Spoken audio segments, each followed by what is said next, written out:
చదువుల దగ్గర SC hostel, BC hostel, OC hostel ఇట్లాంటివన్నీ కులాల ప్రస్తావన చదువుల్లో కానీ, ఆధార్ కార్డుల్లో కానీ ఎక్కడ తేకుండా ఉండండి ప్లీజ్.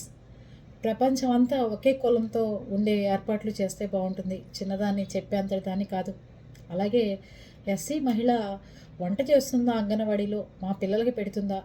మేము జాతి ఎక్కువ వాళ్ళం, మా మా కులంలో పిల్లలు వెళ్ళి ఎస్సీ మహిళ పెట్టే భోజనం తింటారా పిల్లలు? మాకెంత మైలు పడిపోతామని చెప్పి బాయ్కాట్ చేశారట. అంగన్వాడీలో ఇచ్చే గుడ్లు కానీ, అంగన్వాడీలో ఇచ్చే అమ్మాయి చేత్తో సరుకులు కానీ ఏమీ తీసుకోలేదట. ఈ రకంగా ఇంకా ఉన్నారండి మనుషులు మూర్ఖత్వంగా. చెప్పులతో కొట్టద్ది ఇలాంటి జనాన్ని. ఇంకా ఏమనాలండి? రాజకీయ నాయకులు కట్టే ఎలక్షన్స్ కోసం, ఓట్ల కోసం కులాలు కావాలి వాళ్ళకి. మళ్ళంటే సామాన్యమైన మనుషులకి కులాలతో ఏం పని చెప్పండి?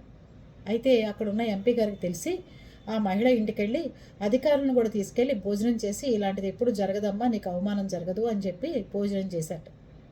కలెక్టర్ గారు కూడా అధికారులందరినీ పంపించి ఊర్లో పెద్ద మనుషులు అందరి చేత మాట్లాడించి అంతా సర్దుమణిగేటట్టు చేశాట. అప్పుడు ఎస్సీ మహిళ అని చెప్పారట, మనందరం ఒకటే, సరిగ్గా ఉందాంలే అని.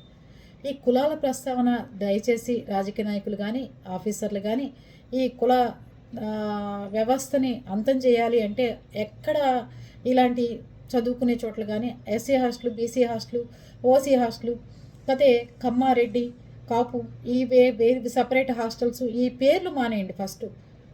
అర్థమవుతుందా? ఇవన్నీ మానేస్తేనే మనందరం ఒకటిగా నిలబడగలుగుతాం. రాజకీయ నాయకులకు కావాలి కానీ ఓట్ల కోసం కులాలు మనకెందుకండి? అందరం ఇంటి పక్క వాళ్ళం, ఒకళ్ళొకళ్ళు చూసుకోవాలి మొహమొహాలు. ఏ కులమైనా ఎవరికి కోసినా వచ్చేది రక్తమే. అర్థమైందా? ఇవాళ ఈవిడనైతే వద్దన్నారు కానీ అదే హాస్పిటల్కి వెళ్ళి ఆ డాక్టర్ ఎవరనేది వైద్యం చేయించుకోకుండా ఉంటావా నువ్వు? ప్రాణాపాయ స్థితిలో నోర్లు మూసుకుని కులాల ప్రస్తావన ఆపేసి చక్కగా ఉండండి అందరు కలిసి. అర్థమవుతుందా?